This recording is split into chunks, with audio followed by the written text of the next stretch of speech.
we doing here? I'm doing awesome today. Yeah, why don't you tell me a little bit about why you're out here? I am out here because I'm so fed up. And I've been an activist for like 20 years, done a lot of different things. About 2 or 3 months ago, I saw the Nobel Peace Laureate Jody Williams give a talk, and she just said essentially like, there's so many problems, pick one and get involved. And I was just really, my issue's been corporate domination, and I've done a lot of activism, but I was just like, you know, sitting at home, typing on the internet isn't changing anything. And I'm so frustrated with the priorities of this country, the wars, the ongoing wars, our tax policies, corporate domination. I just needed to get out, and I just get great joy in at least coming out and doing something. If I wouldn't have been here today, I'd been probably sitting at work on my computer typing away, and it feels good. Even though there's just a few of us out here, it's like I knew by being here it's one more person, and we just need to get, you know, the next person and the next person and the next person. I'm getting really excited about October 6th and what's happening in DC. It's hopeful for me. October2011.org for if you're watching this. And I was at the WTO in '99, and I remember building up to that. We didn't know it was going to be that big. We didn't know it was going to shut down the WTO and really change global corporate policies and systems in a way that it did. If we wouldn't have been there, those GATT talks, WTO talks would go on probably around the world without much opposition. But we here in the Northwest showed up 50,000 strong and really changed. They can't have those anywhere in the world without tons of security and all that. And I'm hoping we can do the same thing here. That's a good position to bring up. Yeah, about the October 6th and how what we thought here at the WTO and how it just expanded. People didn't know that when they first went up there. Nobody knew it. You know, and it started building. I think we had a little more time than what's coming up. October 6th is coming up quick. We just got 5 weeks, but I'm hopeful. I saw a few weeks ago, it was just like a couple thousand people had signed up to stay in DC. I've heard it's now up to 5,000. Yeah. And you know, it's really hard to get there from the West Coast. I sent some money because that's what I can do, and I've been talking about it and trying to promote it. It's really interesting how I've gone on the Facebook pages of the liberal talk show hosts, Tom Hartman, Randy Rhodes, Mad as Hell America, Klugman, and I'll say, hey, when are you going to cover this? And they haven't covered it. As far as I know, they continue. Wow. And it's kind of like, well, we're going to get to it, and then they go and, you know, talk about Michelle Bachmann. Well, Michelle Bachmann must drive ratings, but it's like, why are we even giving that woman airtime? I don't get it, you know? Yeah. As if what she has to say in September 2011 is relevant. I mean, it's just... I haven't heard anything from her that's relevant at all, and what I've heard is enough already. Right. So exactly. And so why on the progressive things are we, and I know it's because it drives ratings, but it's like we really ought to be using it to organize. And I've contacted KBOO, like, why are you not covering this a little bit? Again, there's so many things that are able to distract us from what's important. I remember I helped start the Green Party about 20 years ago, and I remember one time somebody said kind of international politics, international things, whatever's going on internationally is really just more of a distraction. It's kind of mental, because there's really nothing I can do about it. What's going on in Palestine, for instance, what can I do about it? I mean, I can maybe ask somebody in Washington to maybe do something about it, but there's nothing I can do about it. And at the end of the day, getting caught up, I'm not just picking on that issue, but there's all kinds. Libya. There's a lot of issues out there. Yeah, I mean, you go on, but if it's like, if you can't put your body on the line, what can you do about it? Yeah. You can write a letter. Reminds me in that movie Team America, where they're getting mad at the North Korean dictator, and they say, what are you going to do? And they're like, we're going to write a letter. We're going to write a really mean letter. Very mean, very, very mean letter. You know, and the dictator's just laughing, whatever his name is. Yeah, well, even those big issues, those international issues, you were bringing those up in the sense of saying it can get you sidetracked a little bit on what you can change. Yeah. And so the war in Iraq, I mean, that's as far away as Libya almost, so...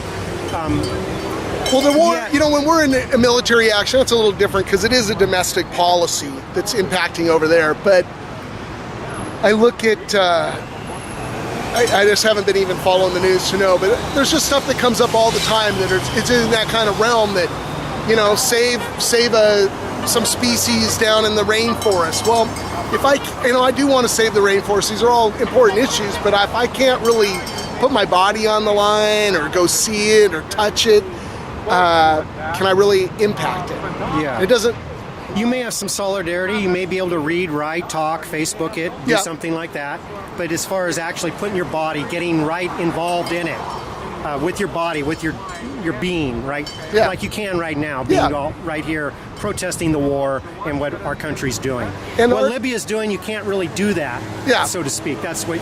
So you want to direct your energy, not to say you're dismissing that, but Yeah. directing your energy towards things you can really get into and put your body. Exactly. And one of the things that we've got to do is just, we got to get to some root causes around here and realize, and for me, one of the root causes is corporate domination, corporate power. I have a advanced degree in business. I teach business. I'm a business owner. I'm a businessman. I'm an accountant. I'm a certified public accountant. And so I have a pretty good understanding of our economic system. And there's a lot of great things about it. I love Main Street businesses, but the corporatization of our economy, the domination by small companies, by a few thousand companies that dominate trade policies, that dominate our economic system, our banking system, that are able to hire lobbyists, it's just perverse. And it makes it hard for all of us. And Main Street's what drives employment. It's what serves most of our, day-to-day stuff in lots of ways. Going to the tailor, going to a small clothes shop, going to a local grocery store, getting food from a local farm into the city, bike repair. I mean, you can go on and on and on about local businesses that they're important. We're always going to have an economy, but we need an economy that's fair and just. Yeah. And that's a good example too of something you can get involved in. You can put your body right on the line on with the corporatism and getting Yeah. involved in that. Yeah, it's not so far removed. Where I spend my money until we get, until we can somehow control corporations. They're just, the movie The Corporation just lays it out. Yeah. And there's a lot of other ones too. They're sharks. Yeah. An economic shark operates 24/7, doesn't care about anything but making money. Will be a profitable corporation and fire people. And speaking of that, I just was reading today about a profitable corporation making layoffs to enrich shareholders because it does drive up profits, drives up share price, and just the lack of humanity. And my father committed suicide about 15 years ago, and he worked for us up in Seattle. He worked for a company.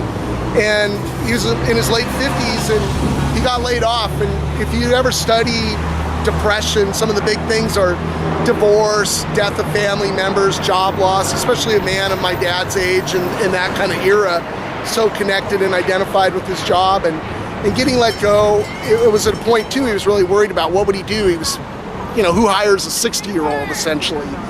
And there was a number of both his parents, my grandparents, passed away about that same time too. And so it wasn't just that, but that was one of the things. It was just another pile on his mental health. Yeah. And they didn't know, but they're inhumane. It's just the size of a company like that. They don't, it's just numbers and statistics. And really, if you have a smaller company, more human scale size company, and that's really maybe at most 100, 200 people, you wouldn't do that. No. You'd just see this is a guy that, sure, maybe we could make a little more money getting rid of him, but hell, he's put 30 years of his life here. We're not going to do that. Let him retire, maybe we won't replace him. Bring some human nature into it, some human being relationship here. Exactly. Yeah. Well, that's too bad that happened to your dad, but I can see maybe drives some of your passion too, is the corruptness of these big corporations. That really doesn't drive my passion, but I mean, it's just a story that I don't really think about and tie those connections together very often, but it's there, and I see it. And it was like, again, it's just the size of the company, the depersonalization, the number one value in our society is money. People say, oh, I care about this, I care about this. The bottom line is our society has created most of us that just care about money. Yeah. Well, thanks for getting your voice out here and telling us to think about other things too, because we got to think outside the box. Yeah, well, I appreciate it. Start getting some other viewpoints here that are good answers, better ways of living. I appreciate it. Hey, a lot of us, I guess this group here is getting ready to walk. Okay. They're going to walk up to Terry Shrunk Park and meet some more protesters. So you going with? I'm going with you guys. You're with us. Okay, good. What's up, guys? We're going. Where are we going? We're going over to Terry Shrunk Park to meet with the PPRC people. Okay. It's our first gathering and it's very informal. Good, good. So we're just going to kind of march around. I know pretty much everybody. Yeah.